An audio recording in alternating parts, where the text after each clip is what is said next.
could do it all over again, there'd be no wish I woulds or should have been.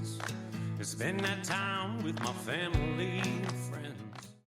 I worked at a Tiger King facility for 9 years. And so, like, if you have any questions about any animals or any of that. Specifically tigers or? Oh, I mean, like, I trained the 600-pound tigers. I trained almost every primate on that facility. The spider monkeys you see on Tiger King, those were all my, like, bottle babies. So, trained...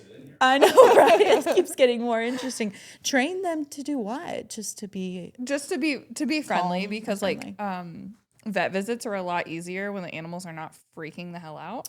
Oh, so in comes Katie that helps them. Right. Okay. And there were like 15 of us for like 400 animals towards the time I left. So I was like, there's way too many. We've become a collector versus an advocate at this point. Too many animals or too many people? Too many animals for the amount of people that could regularly caretake. Yeah. So like I dipped before Tiger King went live. Good call. But like it was like the cameras were rolling in and I was rolling out. Yeah. I was like, I see where this is going and I do not want to. Did you like it?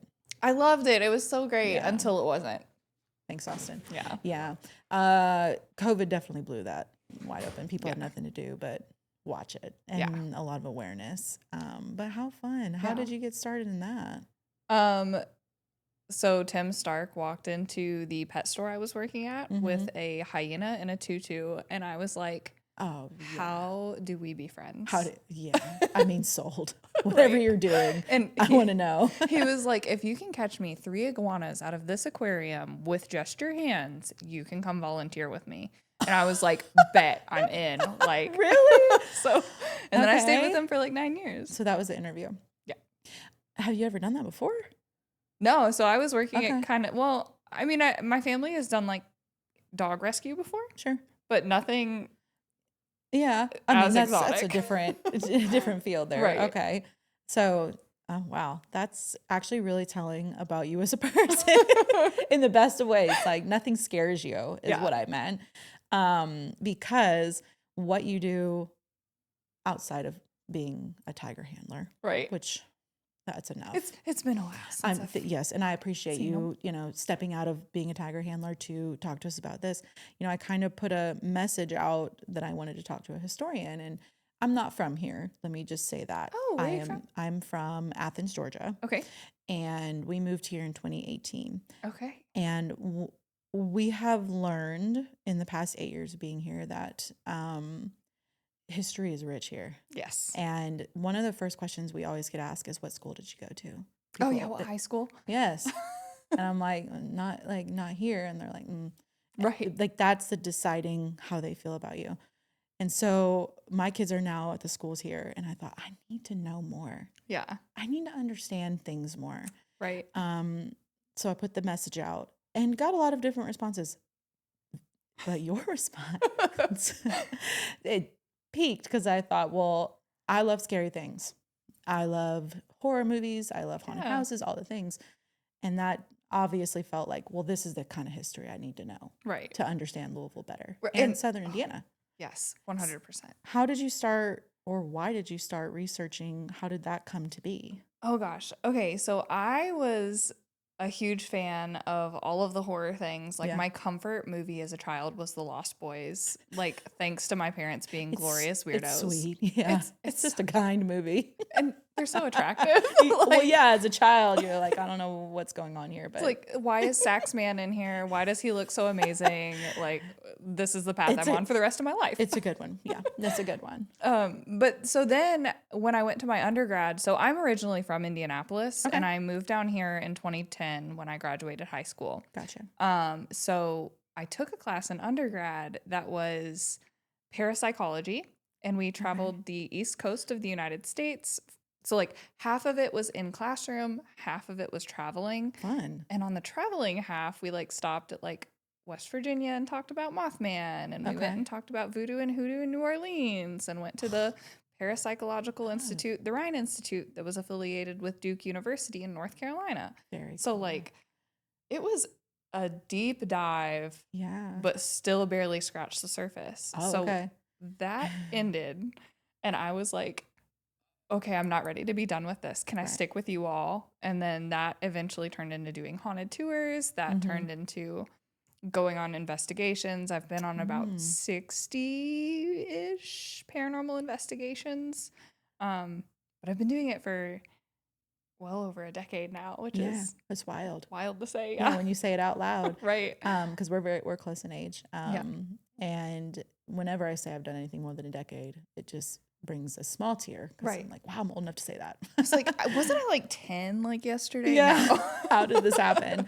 So parapsychology, what does that mean? So it is kind of an umbrella term for anything that we just don't have an explanation for yet.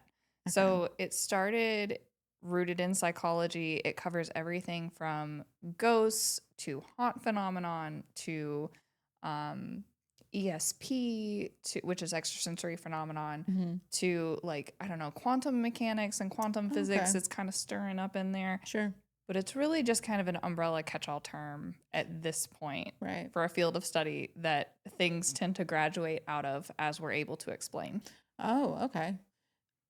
The more we know, then we can take them out of the category. Your interest was piqued. Yes. You knew you had to know more.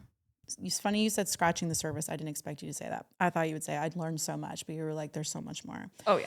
So what led to Boo 812, Boo 502? Because it feels like that might have been a few years later. Yes. Okay. So I started with the formal like academic paranormal investigation in like 2013. That's when that class happened. We participated in some seance studies where this was so fun. At Indiana University Southeast, we did like internal review board approved, like actual research on doing a seance. And it's like every 12-year-old girl's dream. Oh my God. Right. I mean. So it's like you go from like your slumber party seance to, oh man, now I'm in the basement of the physical science building at IUS. It's a real one. We have hung up curtains. We have little candles for ambiance. Of course. And then we're just talking to the air. And all of us know, like, we're trying to conjure something that probably doesn't exist. Sure. But if we think hard enough, can we make it exist? Yeah. The power of manifestation. Oh, yeah. And, like, it was really interesting because, like, during that study, you'd see, okay, one person would be like, oh, man, my stomach hurts. And you'd see, like, the contagion effect where you get, like, the psychosomatic, we're all just freaking each other out. Yeah. But then in a building that has really no reason to have any activity in it, like, the geomagnetic field of this room changed, but didn't change in the other rooms that we had metered. And, like, some odd things happened that we can't really say what caused it, but we can be like, hey, this is what we caught. This is weird. Right. We're going to put it out there that under these conditions, this happened. And if you can tell us what it is, more power to you. But we have no clue what it is. This is what we experienced. Right. Cool. And so I guess to get back to your original question, from there, academia is so rigid and kind of curated in how you talk about it. And I'm an extrovert. Like, I love talking to strangers. So we wanted to be able to, like, share what we were learning in academia with the public. And initially what started out as doing fundraisers for this other organization that we were with, we separated, became a nonprofit, started hosting, like, ghost hunting 101 classes, paranormal 101 classes. And 3 of us from this original group branched out and started Boo 812. Oh, fun. Yeah. Okay. So they are from the Séance. Yes. Because you guys are connected for life. Yes. Well, I mean. Well, and so one of them was in the Séance and the other one joined us a little bit later. But Courtney Block has 3 amazing books on researching the paranormal, haunted libraries. And she's a research librarian at one of the local colleges. So, like, she's like our like big flex of the team. Yeah. She's got the receipts. She does. Oh my gosh. She's got the stuff. It's amazing. I love it. You got to have one that likes to talk to people and one that brings the receipts. Yes. And so then what's the third? Kristen, our other member, is in behavioral health. Oh, so, like, I feel like we're a dynamic duo of business, healthcare, and research. And it's love that. Awesome. And That's so fun. I'm also an MA PhD student in sociology. So I've been able to kind of dabble in the research get realm your too. brains in that too. So you said you had participated in some investigations. What does that even mean? How does that happen? 90% of the time you just go into a building and talk to the air and hope something talks back eventually. Okay. But we also have, so the way we did it in academia was a little bit different because rules, equipment, you don't want to like move things around. There is a notorious scene, and I'm not going to say it, but if anyone wants to message me to figure out what this scene is later, I'll let you know. There is a notorious scene in one of the ghost hunter shows where a man is holding a recorder. Yeah. And he's talking to the room. He's got it in his hands and he like scratches it across his shirt. And he's like, and now let's play it back to see what they said. And he plays it back and you can clearly hear where like fabric has rushed up against it. Right. And he goes, it says be a man. I need to be a man. And he just goes on this little tirade. And it's hilarious, but it's also an example of like why in academia we leave things still. We don't carry things with us. We don't want to like run the risk of doing something like that. There's so many parameters Right. set up to make sure you're getting the best result. Exactly. So I imagine a lot of these investigations start with a rumor. Yes. How do you get through them to get to the investigation part? What do you mean by that? I mean, like, when I'm home alone in we have a new build. And I only say that to establish no one's lived there before. Mm-hmm. And when I'm home alone, which is often, I work from home, sometimes I hear stuff. Yeah. And sometimes I feel stuff. And sometimes, like, why are all the hairs standing up, you know?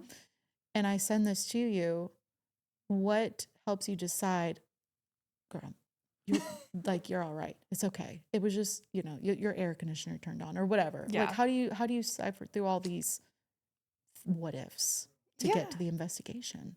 So a lot of times we don't. A lot of times if somebody is telling us, hey, we're experiencing this, we'll take it at face value and then do an investigation. And what that looks like now is Boo 812 is we'll bring in a DVR system. It usually has like 6 to 8 to 16 cameras, just depending on where we are. I don't know if I mentioned this, but like my boyfriend's a pro wrestler and we're doing a show at Headliners next weekend. So sorry, do people still do? I love that. Okay. But so Headliners was telling us that they've had some experiences. Okay. And that's just like a big empty space. So we really only put like 6 cameras up for the night. Right. But we always invite the individuals who are experiencing the phenomenon to be with us in the room.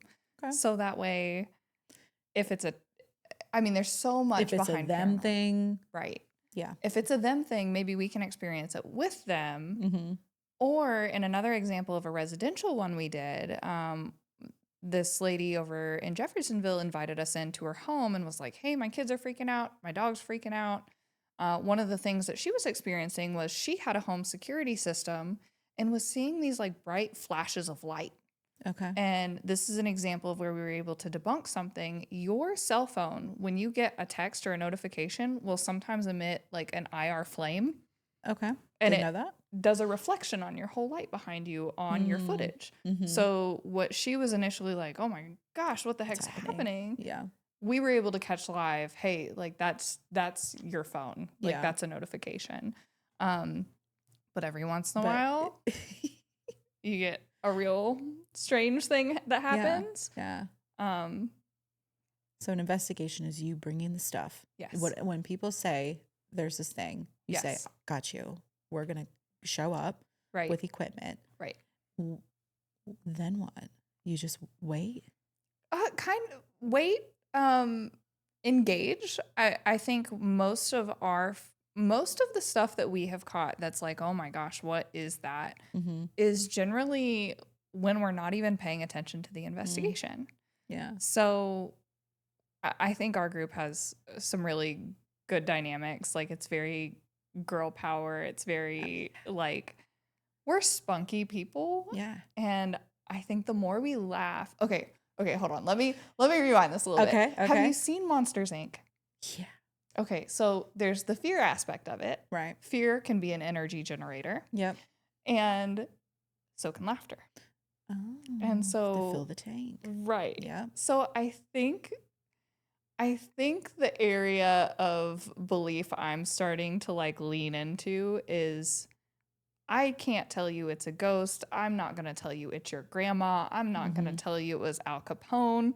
Um, but I think that people kind of operate as batteries. Okay. And that's just kind of what I'm gathering from the experience of going on this many ghost hunts. Yeah. Is if there's a lot of energy to pull from, it's almost like when you slide your feet across the carpet and touch somebody. Sure. Like that wouldn't have Straight happened. shock. Yeah. Yeah.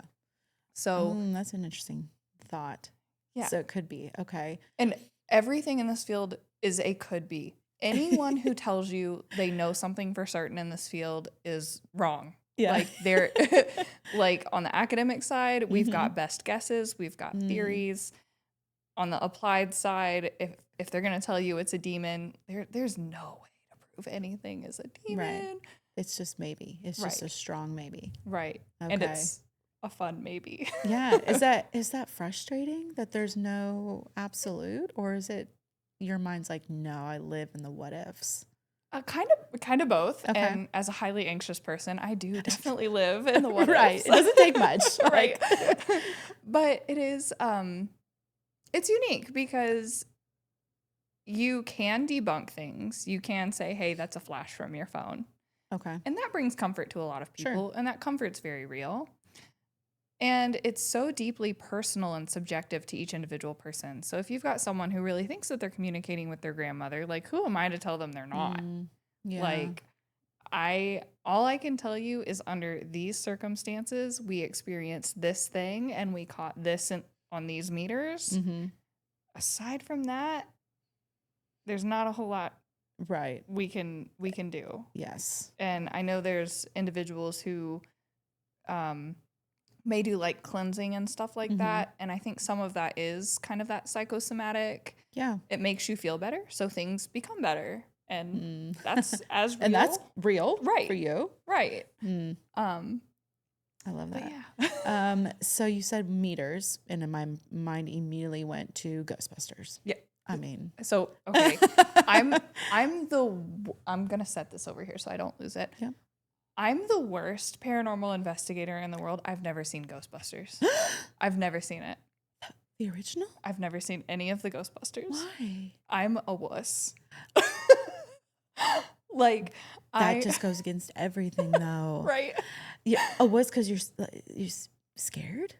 Yeah, so like I will admit the second anything spooky happens on an investigation, I'm like, hey team, I'm out of here. Really? Like, but I love it. Like I live for it, and I'm just like, we should get out of here. Oh, okay. Yeah. So we're getting out of there. We're not sticking around for it. I mean, We would like to get out of there. Yeah. Sometimes you're 3 hours away from home and can't get out of there, and Yeah. you just kind of have to Sit with see where it. it goes. yeah. So that's actually hilarious. My youngest loves Ghostbusters. He Yeah. was the guy for several years in a row with the whole backpack and the whole thing. Oh, I love it. So when you talk about not watching it because you don't want to get scared, why do you think people like to be scared? Because people seek this out. Oh, this is my whole like. Did that hit it? Did that get it? You Okay, hit good. it. So my research. So I'm a graduate student. Yeah. I'm working on a dual MA PhD program, and recreational fear is what I have chosen to kind of lean into. As a subject? Yes. Is so it's a subject it's available? sociology Okay. and leisure is where my subcategory is. Okay. And I am doing a master's thesis on like motivations behind why people go to kind of like paranormal themed events, horror themed events. Yeah. And even though I'm the could biggest scare them. chicken, Yeah. like Well, that's what made me think, why does she keep doing it if she doesn't want Right. to be scared? I think there is a huge crossover between consensual fear and our desire to have control over outcomes and to be out of control. Like I think it's why people go to haunted houses. Like they want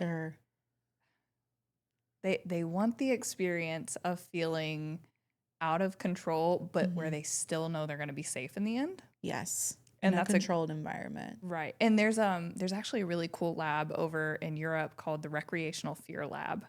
Okay. And they're amazing. I love their studies. They'll like hook people up to Fun. heart monitors, check out scary video games, check out haunted houses Cool. and how our bodies physically react to that. Yeah.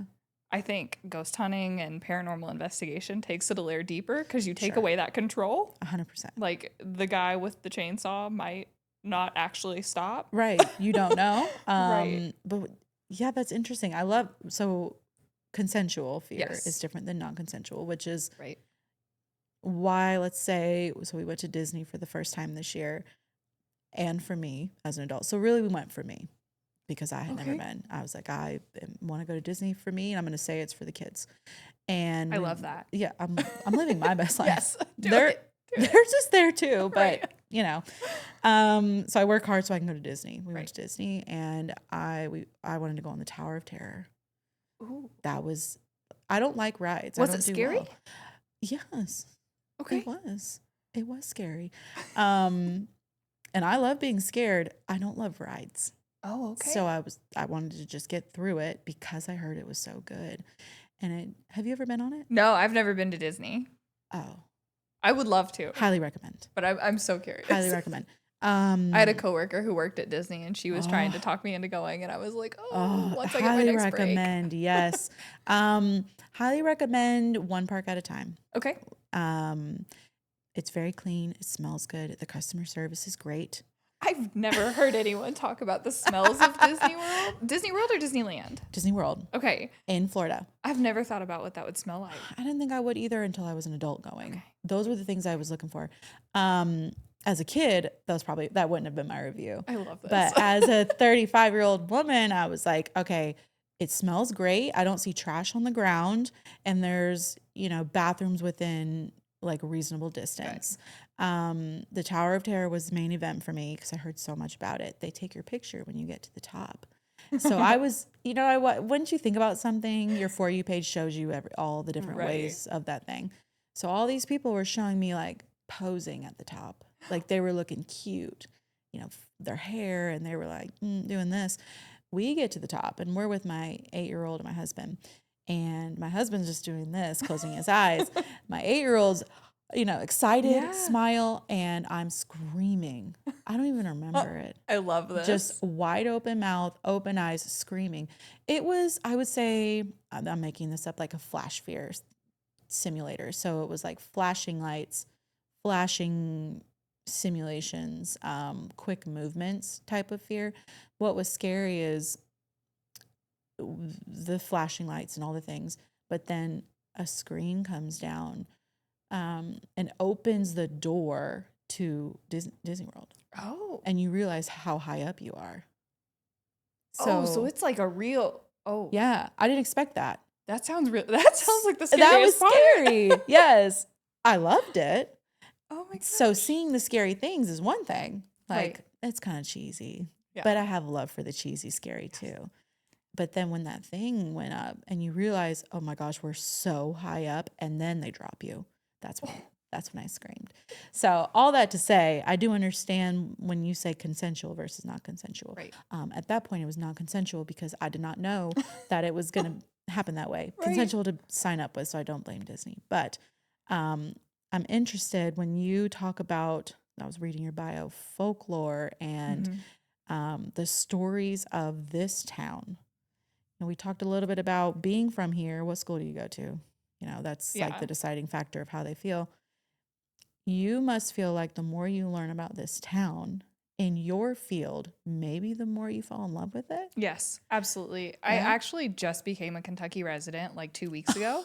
Really? Yes. Well, there's on paper 2 Okay, weeks sure. ago. Okay. So I have been living over in Southern Indiana Okay. from 2010 till this Yeah, year. And yeah. then I just moved in with my boyfriend early May. So Congrats. my driver's license now says I live in Louisville, which It's is such great. a weird thing to have to change over your license. Oh my gosh. Like and, from 20 minutes away? yeah. Are you kidding? And It's not reciprocal? And oh my gosh, if anyone can please fix the titling of cars in Kentucky, Why is it like so that? hard? The BMV in Indiana gets it right. They do everything there. Very You organized. just take everything. They're very sweet. They're very kind. Yeah. They're And patient. here it's like A nightmare. it's like Why are you so military. angry? Yes. Why are we angry? Why are we so scary? Yeah. Why do I have to go to the courthouse? I feel like I'm in trouble Right. when right. I walk into that court. And I just want my title. Right. I just like- want to be able to drive my car Yes. legally. So welcome to Kentucky officially. Yes. Thank you. Yes, that's exciting. So you have been learning Mm-hmm. about this area. One of the kind of keynotes on there was the bars. Yes. Tell me about the bars. So this area was huge in Prohibition. Okay. And right across the river in Jeffersonville, they called it Little Las Vegas because it was like the gambling hub of the Midwest. Wow. And a lot of people don't know this, but Louisville, while it was kind of the intro to the South, was more of a Union city than a Confederate city. And so it has this rich history from all the way back to when the falls were pre-colonization. Okay. This area has just been a hub for travelers, just as long as Sure. I don't even know how to say see, it. Like even bison I traveled can through see here. that, yeah, because of where it is in relation to like it's kind of in the middle, Right. So I can see that. Okay. And so when Jeffersonville was settled and Prohibition came through, that really became the little space for deviance in this area. Ooh, And so okay. you had parks like Rose Island, which is an abandoned amusement park over in Charlestown. It's accessible via river, so people would take a boat from Louisville to Rose Island and go spend the day having fun. And then I don't know if you've seen this resurgence of the Speakeasy. It's I don't know. You like where go it's through a coming fridge from. door and suddenly you're in a bar. Right, and it's really cool. Like the vibes are great, but that's kind of how it used to be during Prohibition. Yeah, Like yeah. even on the investigation that we went in, we went on a residential investigation in Jeffersonville where we discovered a whole room that this person didn't even know they had in their house. In their house? In their house. Exciting. And it was just like a little bathroom pantry that you could pull out, but then you could actually pull the whole thing out where it looked like a drawer. When we yanked that whole thing out, there was like a whole room with some graffiti up in there. And it was That's like spooky. where people were playing poker and drinking. And Crazy. it's wild. Their value just went up. Yes. And Added room. so check your house for added rooms. Your market value could go up a little bit. I don't know if an added room would actually like bring it up or down. Because then you have to pay for more square footage, I think. We need to check into that. Where's our realtor? Yeah, We need a ghost we need realtor. to talk to them about this. A ghost realtor, yes, specifically. So Prohibition was a big part of this area. Right. And it is funny, the speakeasies pop. We just went to one under the Johnny Cash Museum. Oh, Yeah. where's that at? Nashville. Okay, how was that? Fun. It was like a magic bar. I know. magic I bar? love all things that I don't understand when it comes to that stuff. I want to say House of Cards, but that feels way too close to the show. But yeah, they do magic tricks. It's a restaurant and a bar, and they do magic tricks at your table, and then they have a show at the end. I love. So there's a few magicians that do that in this area too, who are amazing. Like I feel like I'm dropping weird lore on you, but like I'm also No, a I member love of a it. secret society called the Odd Fellows. Okay. And one of our brothers is Richard Darshwood, and he's a magician here who does kind of like the dinner magic shows. Cool. And then we call him our Boo Boy because the rest of us are Boo Bays and Boo 812. Cute. He is a stage magician. Oh, And yeah. his name is Jared Howell. He cracks me up because he got into the stage magic part of it, and then real weird stuff started happening, and that's how we kind of connected. Yeah. Then in comes So, Katie, because that's a magical situation. Yes. Okay. Cool. So So there are lots of magic situations here. Just from living here 8 years, we've seen several shows. right, Stage shows. There was one in Southern Indiana in a magic shop, I oh believe. yeah, J&B Magic Shop probably in New Albany. Yes. Yep. And it was like a back room with like a curtain situation, which I immediately It's so loved. cool. I was like, pull that curtain back. I'm And that ready. place is amazing too. Like they bring in all the big A&E magicians. Like Yeah. the magic community in Louisville is insane. The underground communities of like fringe woo woo Yeah. is insane in Louisville. You would never expect it. There's this whole network of woo woo that I affectionately Oh, love that. I love it. I mean, that's great. it. You wouldn't expect that when you think Louisville, you think Derby, you think bourbon. That's all I've really gotten from my time here so far. Right. A lot of people say it's up and coming for music. Right. My husband's a musician. He would say that's a no, but Yeah. other people would say yes. They say that it's getting close to the Nashville side as far as entertainment goes. Obviously, I want to hear about the underground stuff. Yes. So I love that. Okay, so we talked about the investigation. Tell me about Captain Frank. Oh my gosh, Captain Frank. Okay. Take me far back as you need to go. Start where you need to start. All right. I'm an eager listener. So we're familiar with Louisville being a river city. Mm-hmm. We have the Belle of Louisville. We have the Mary Miller steamboats. Yep. Go visit them. They're amazing. Really? And the interim CEO, Barbara Sexton Smith, is one of the coolest people I've ever met. So please, I need to go do that. We haven't done that yet. please go do that. Okay. And they have like a locks cruise, which is really cool. You can go through the locks as they raise and lower them, which Oh, that's, I is mean, really cool. yeah, that's cool. But in the time of like transitioning from steamboats to barges, there was a captain who ran ferries across from Southern Indiana to Louisville. Mm-hmm. He would carry people, he would carry animals, livestock, Okay. and his name was Captain Frank. And Yeah. every account of Captain Frank is that he is a spicy redheaded Irishman, and Cool. he ran a tight ship, Yeah. and he had a lot of dignity in what he did, and he was dealing with the river travel as the emergences of barges were starting to come into the scene. Okay. So, being on a little ferry, the barges would come by and the wake would Mm, rock his boat pretty aggressively, and Yeah. that freaks the people out, that freaks the animals out. If you can imagine a bunch of cows on a ship that's going like this, right. like That would be highly annoying right. and So frustrating. there's a lot of reports of people who were on his ship being like, the captain's really heated right now. Like, he's mad. And he would curse up and down Mhm. these barge drivers for getting too close to his little ferry. Hmm. And to the point that when he passed away, he said he wanted to be buried standing up, facing the Ohio River, so that he could curse barge captains as they came around the river. Love that petty level. Oh my God, Love I'm it so here for much. it. Yes, yes. Now, he was actually interred in the wall on the way to like Caesar's Casino in Okay. Elizabeth, Indiana. There's a big wall face, and his tomb is still there.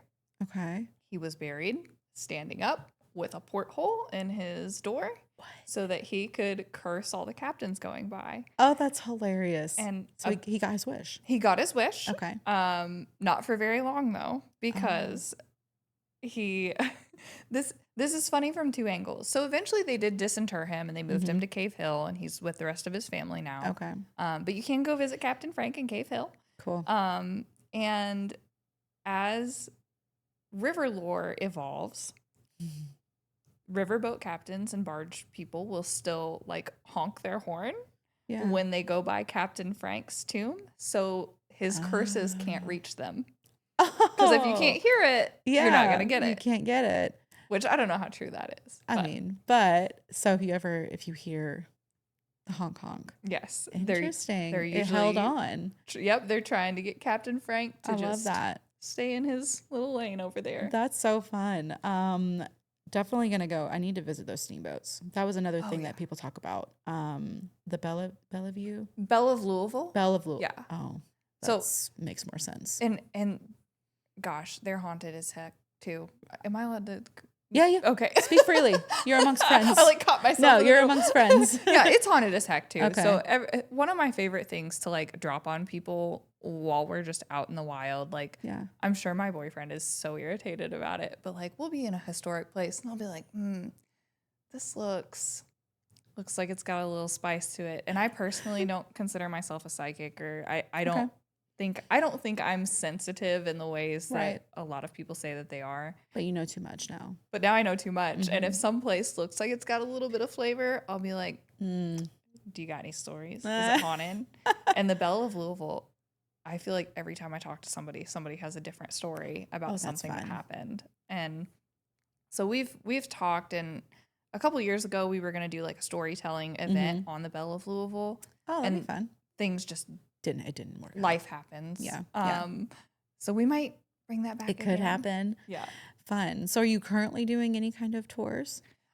So we just finished a project for Southern Indiana Tourism where we did a paranormal passport program. Okay. So if you go into, I think there's like around 15 locations. It might be lower than that. They'll correct me later. Redacted if needed. Right.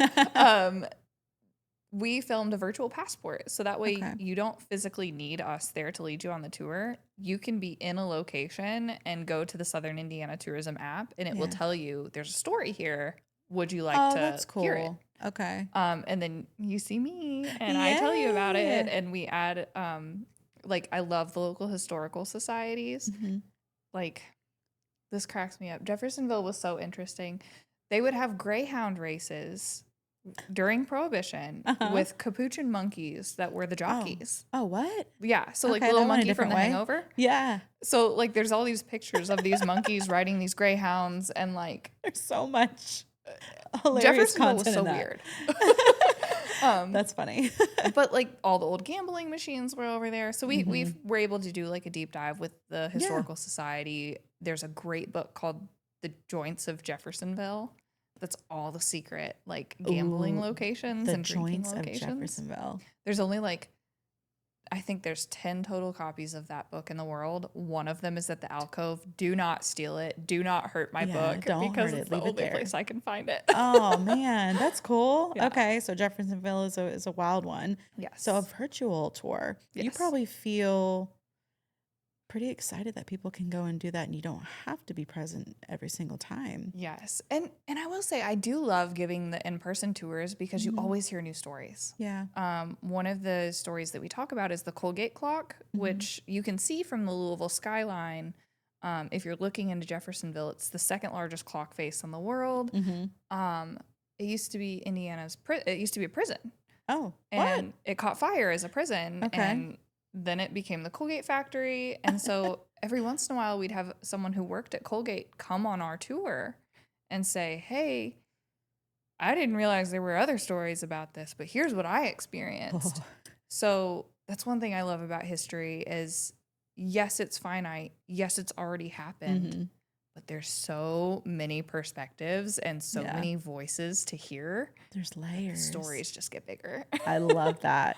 That's, the message I put out about historians and wanting to chat with them. I was overwhelmed with responses, and I was so excited because there are so many layers to history. Right. And the best thing you can do as a resident is to learn about it. I'm in Southern Indiana. Oh, which side? Jeffersonville? I'm in Memphis. Oh, thank goodness. Okay. Don't go to Jeffersonville. It's cursed. No, I won't I ever do have to live there pass again. through it. But I've never lived in it. Okay. Yes. So we're out with the cornfields in Memphis. I think our person count is like 900. Okay. And I actually love it. So we've got Boo 812, Boo 502, and those are the virtual tours. Yes. So I don't, the virtual tour is of downtown Jeffersonville specifically. Okay. The Wicked Walk handles New Albany, and that's Tim Romig, and he was the librarian. Is the librarian? I'm not really sure if he is or was. Okay. He has been the librarian for Floyd Central. Okay.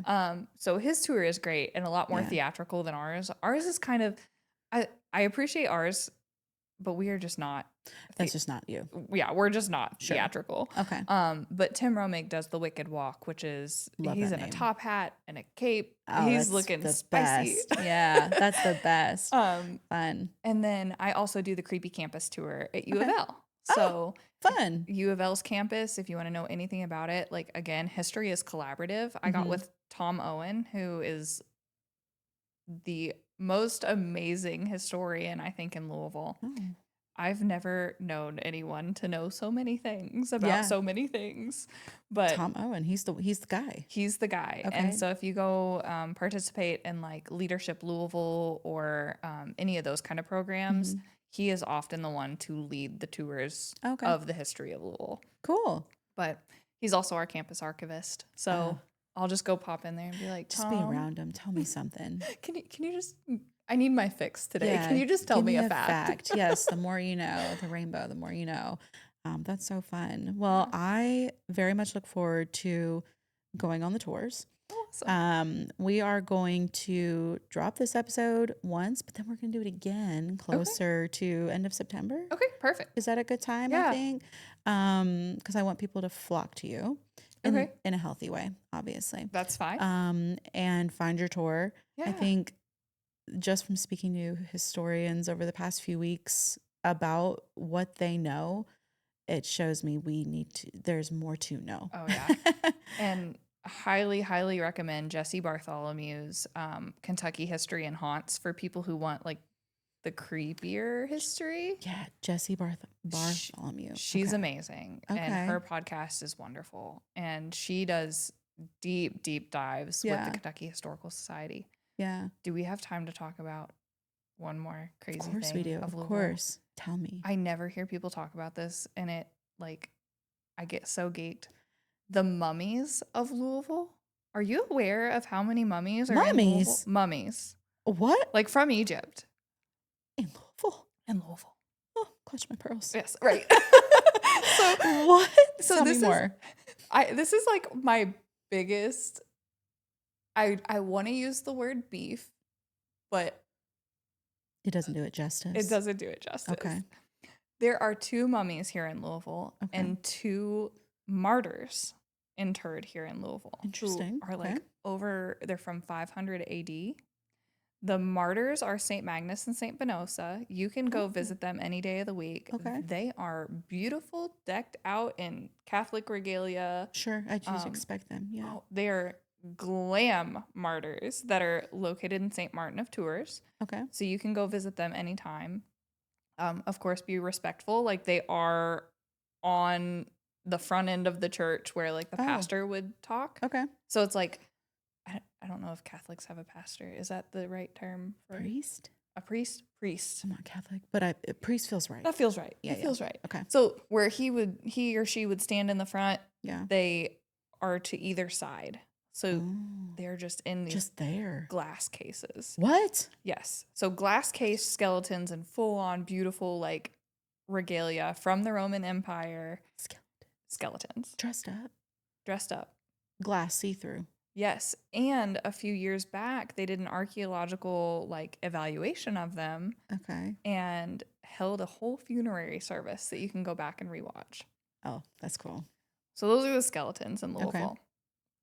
Just a couple of them. Bizarre that's like at the front of a church, but right. I mean, nothing sells fear like looking at those skeletons. Well, and the mummies are so much lesser known too. And I probably drive the people at the Science Center nuts because every time we're there, I'm like, can I see your mummy? The Science Center? The Kentucky Science Center has a mummy.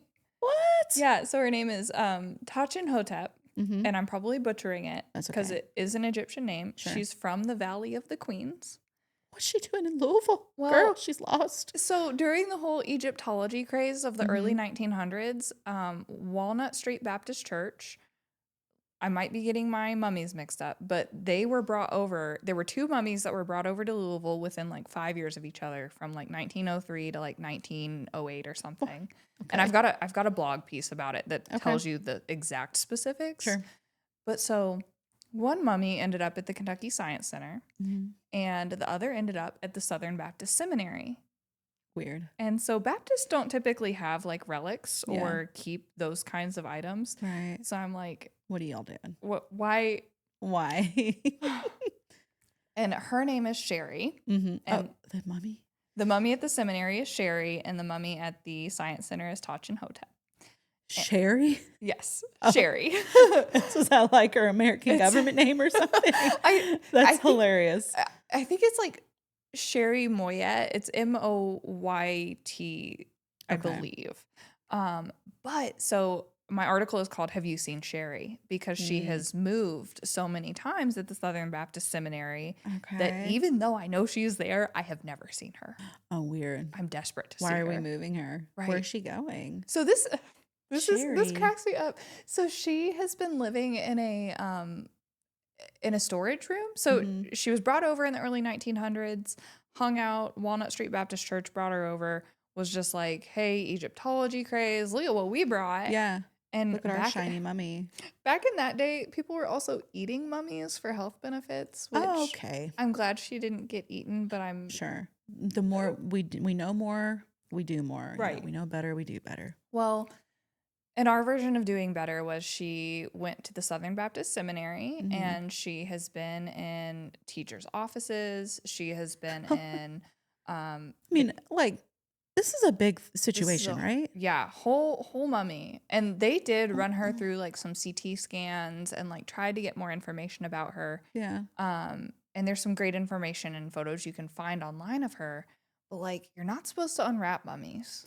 Right. That kind of feels like their thing. Right. That's like kind of the whole Right. The point of it. Yeah, like, point.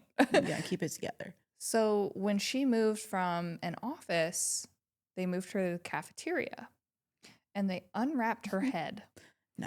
So she was unwrapped, just naked and vulnerable like that. naked and vulnerable around Cured. the Southern Baptist Seminary students. Why? And interestingly enough, her and Tajinotep were separated by hundreds of years in life, but both ended up in Louisville in death. Weird. During the flood of 37, Mm-hmm. something happened to Sherry that got her moved to an off-site storage facility just in time for the flood. So she was completely saved. safe. Okay. Our Kentucky Science Center mummy got decapitated.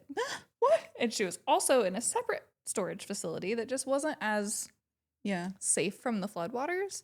So she got decapitated. She got some stuff. Oh. Interestingly enough, though, Sherry's name actually translates to something like disciple of this water goddess. Okay. From what I've been able to find. If anyone can find out more, like, please tell me. I'm so curious. I'm like dying to know. Yeah. But I just thought it was interesting that the disciple of the water goddess didn't get decapitated. Was completely unimpacted. She's devoted to that goddess. Devoted. She got saved from the water. Right. Interesting. And so they're here. You can see them. They're here. You can Well, see them. I have maybe. not seen Sherry. Maybe Sherry. And rumor on the street is that she is now in the library at Southern Baptist Seminary.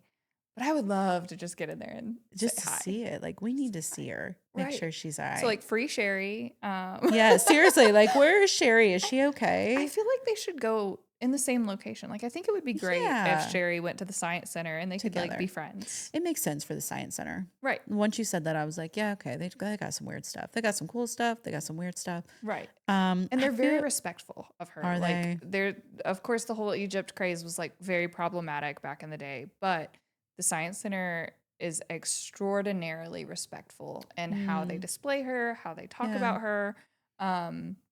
Everything's accurate as can be. Yeah. And it's essentially a issue of they have not been returned to Egypt because of the cost of shipping a whole mummy and sarcophagus to Egypt. Sure. But that's what's holding us back. That's what's holding us That back. seems like.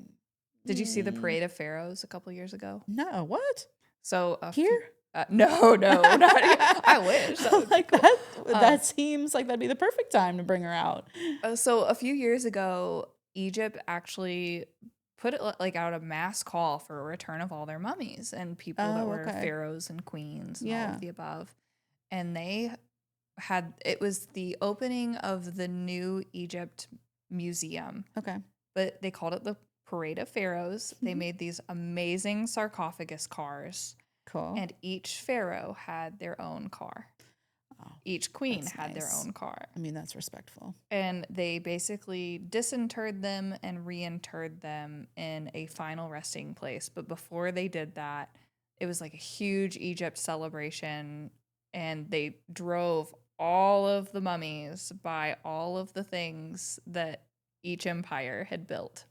Oh. So like they went by the pyramids. They went Yeah. by gosh, I'm blanking on the name of it, but like They just took them around to all the great works. right. And we're like, Oh, hey, look that's at what kinda everyone cool. did. Look at how far we've come. Right. And here's your final Mm. resting place in your home. Yeah. I kind of love that. It's I so think cool. the mummy should be like in a museum. I think Is that not? I think logical? yes. Okay. Just feels logical. Yeah, I feel like they should be seen because we don't want to do it again. We don't want to go take artifacts from other cultures and bring them back and just hide them. I mean, yeah, just display them and so that, I don't know, people can learn and and put them together. Right. Sherry, meet. I'm not even going to attempt it. Yeah. But be friends. Right. I feel like there's some work to be done there. I agree. Well, we, speaking of work to be done, we've rocked it. Yeah. You ready to get out of here? Yeah. I mean, do you have any other questions? I have so many. I feel like I'm going to have to send a follow-up. I was going to say, I feel like there's so many stories here in Louisville. There's so many ways, yeah. And like Cave Hill. We didn't even talk about We didn't Cave even Hill. touch the surface. I know. Right. This is one of those I walk away feeling like I scratched the surface. Yeah. Which is exciting, though. Right. So I'm very grateful you gave me some of your time to come out here and chat with me and just let me pick your brain. Yeah, and thank you for having me on. Of course. If you see me in the wild, please ask me about spooky stuff. I love talking about it. Yes. I live it. I'm trying to get my PhD in it. Like it's you. It's your my whole geek. thing. Yeah. No, I love that. And if I ever see you in the wild, I don't get out much. I will bring my questions. Okay. I'll say here are the things, but I'm for sure gonna send follow-ups. Yeah.